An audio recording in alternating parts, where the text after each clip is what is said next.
मेरे अज़ीज़ तालिब इल्मों, जैसा कि हमने पिछले वीडियो में मीर बाक़िर अली देहलवी के बारे में पढ़ा, अब इस वीडियो में उनकी लिखी हुई कहानी बहादुर शाह का हाथी, उसके बारे में पढ़ेंगे। तो चलिए स्टार्ट करते हैं कि मौला बख्श इतना ऊंचा हाथी था कि उसके कद के बराबर हाथी नज़र से नहीं गुज़रा।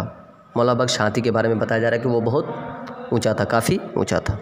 जब उस पर अम्मारी कसी जाती थी तो वह दिल्ली के किसी दरवाज़े से निकल नहीं सकता था। अम्मारी कहते हैं वो चीज़ जो हाथी को ऊपर कुर्सी नुमा होता है, उसको बांधा जाता है, जिस पर लोग सवार होते हैं, उसको अम्मारी कहते हैं।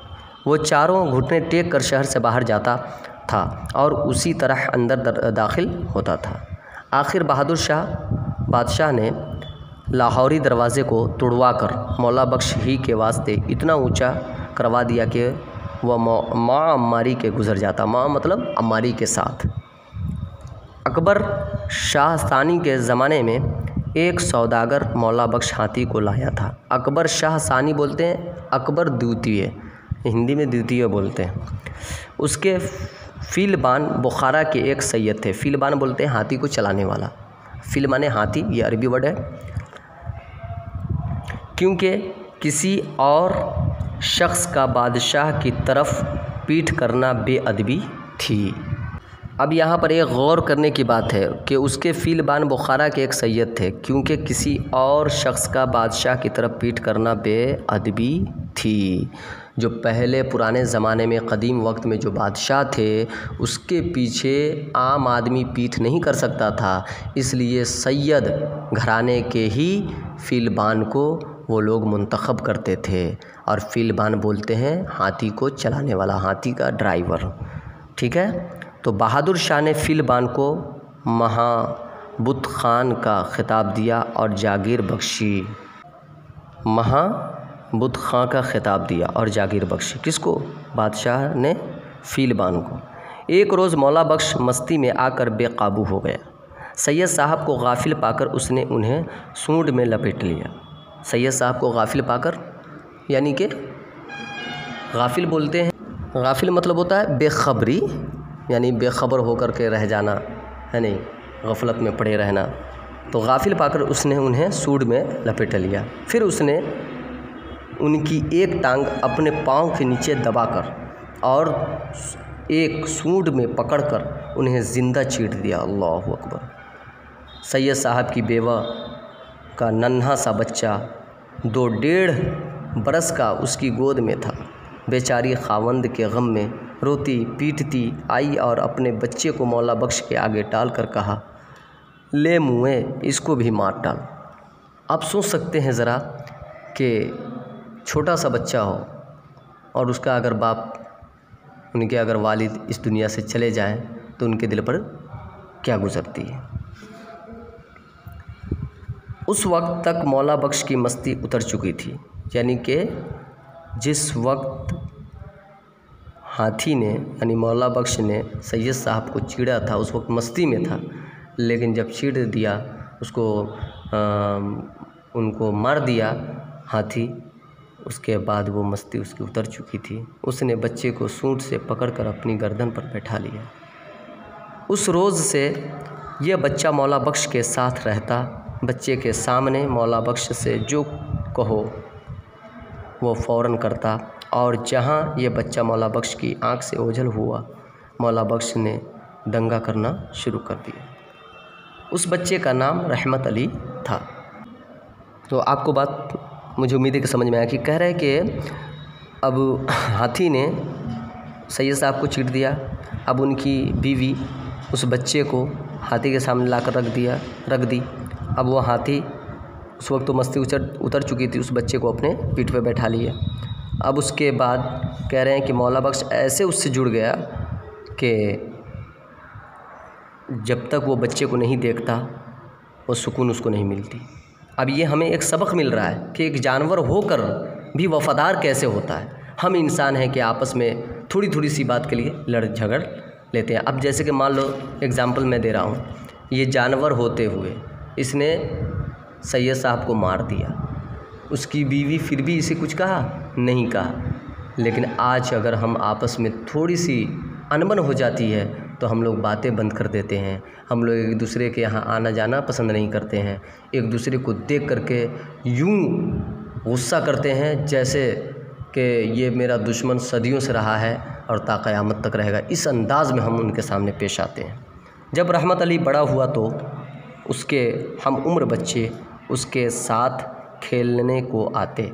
अगर किसी बच्चे ने सैयद साहब से कहा, यार गन्ना नहीं खिलवाते। अब यहाँ पे देखिए क्या कहा जा रहा है कि रहमत अली जो था वो सैयद साहब का लड़का था। अब हाथी से उनकी दोस्ती हो गई तो अब रहमत अली जो हाथी को कहता, देखिए इंसान को अगर कहा जाए तो कभी नहीं होगा, लेकिन एक जानवर है जो रहमत अली जो कह रहा है, यानी सैयद साहब के लड़के का नाम रहमत अली था, तो वो जो कह रहा है वो सब पूरा हो रहा है। जैसे कि सैयद साहब का लड़का जो था रहमत अली, उसके जो हम उम्र बच्चा था वो फ़ौरन अपने भाई, जाहिर सी बात बच्चा होता तो नहीं कहता यार ये खिलवाओ ना वो खिलवाओ ना, जब मालूम हो जाता है कि ये जो कहता है वो पूरा कर देता है। तो उसी तरीके से अब यहाँ पर हाथी जो सैयद साहब का जो था मौला बख्श, उसकी सारी बातें पूरी करता और उसके साथ ही कहते हैं कि यार गन्ना नहीं खिलवाते, तो फ़ौरन वो तो सैयद साहब मौला बख्श से कहता कि मौला बख्श हमारे यार को यारी दो। मौला बख्श गन्ना छील कर जिस बच्चे को सैयद साहब दे दिया करता था। मौला बख्श पर सवारी करने और कुओं के लालच से लड़के और गन्नों के लालच से लड़के तमाम दिन वहीं जमा रहते। कोई लड़का कहता, मौला बख्श यार चड्डी दिलवाओ, तो ये अपनी सूंड पर से या पाँव को टेढ़ा करके उस लड़के को ऊपर चढ़ा लेता था। जब लड़के ज़्यादा होते और उनमें से कोई कहता मौला बख्श यारी आवे, तो मौला बख्श गन्ना छील कर सूंड में ले लेता और तमाम लड़कों की नज़र बचाकर उस लड़के पर गन्ना फेंक देता था।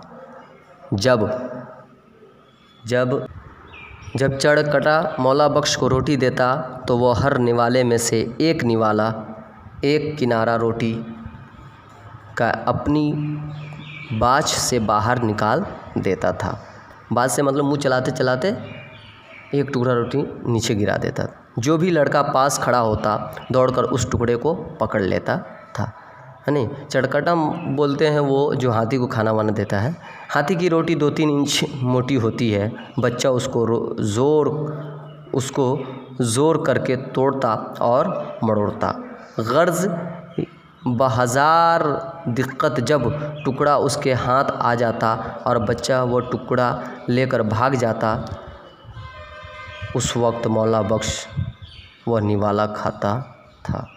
यहाँ देखिए क्या कह रहे हैं कि बहज़ार दिक्कत जब टुकड़ा उसके हाथ आ जाता और बच्चा वो टुकड़ा लेकर भाग जाता, उस वक्त मौला बख्श वो निवाला खाता था। यानी कहने का मतलब ये है कि अब हाथी ऐसा हो गया कि जब तक बच्चे लोग वहाँ पे जो थे, जब तक रोटी का टुकड़ा नहीं लेकर जाता वो अब तक वो निवाला नहीं खाता।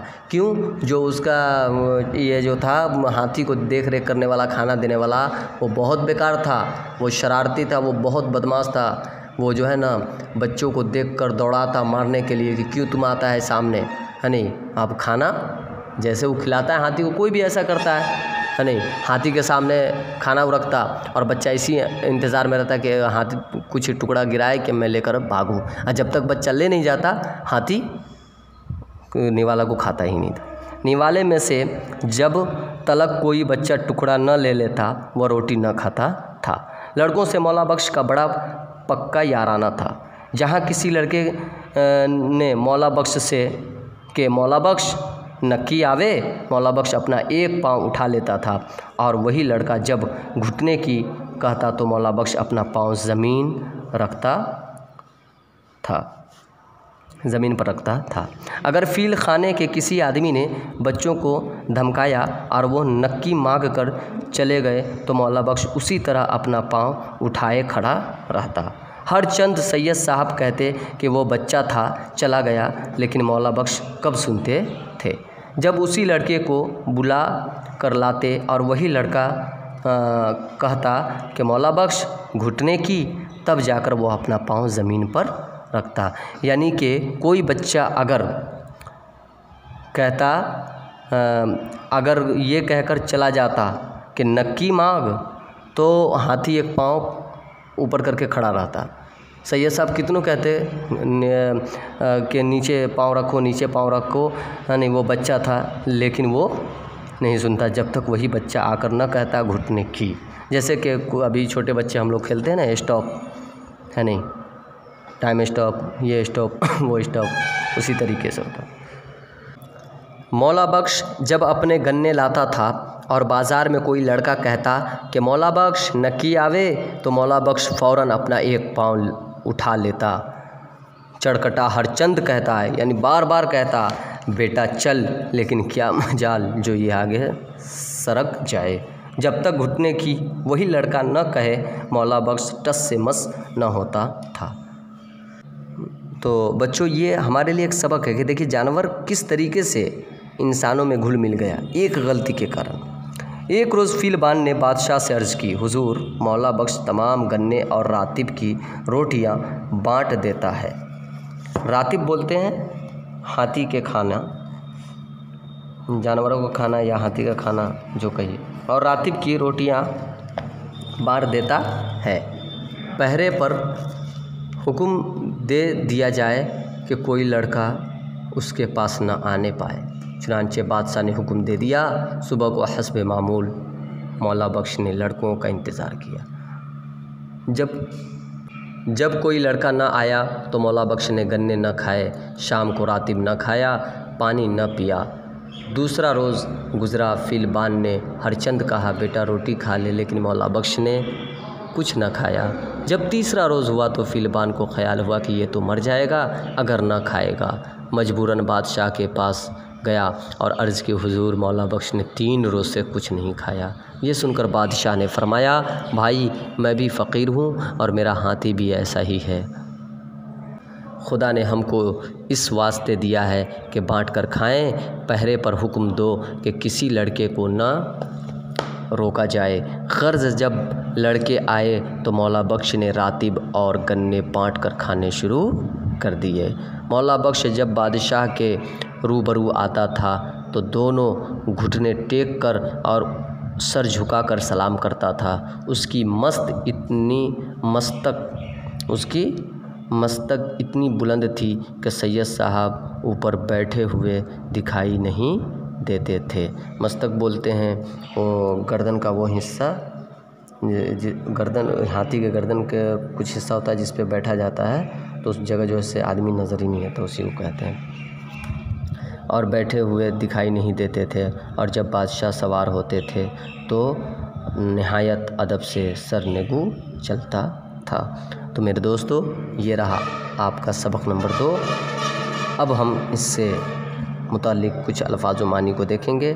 देखिए यहाँ जैसा कि लिखा हुआ है, अम्मारी हाथी का पीठ पर एक कुर्सी बांधी जाती है जिस पर आदमी बैठ जाते हैं। माँ माने 7, रातिब माने जानवरों का खाना, फील हाथी, जागीर बादशाह की तरफ से अता की गई ज़मीन, गाफिल बेखबर, सरनगू सर झुकाए हुए। अब यहाँ पे गौर करने की बात है कि जानवर भी इंसानों से मोहब्बत करते हैं, इंसानों को भी जानवरों का पूरा ख्याल रखना चाहिए। तो आज हमारा सबक नंबर 2 मुकम्मल हुआ। अब अगले वीडियो में इससे मुताल्लिक़ चंद सवालात को हल करेंगे। जब तक के लिए इजाज़त दीजिए। खुदा हाफिज़, फ़ी अमान अल्लाह।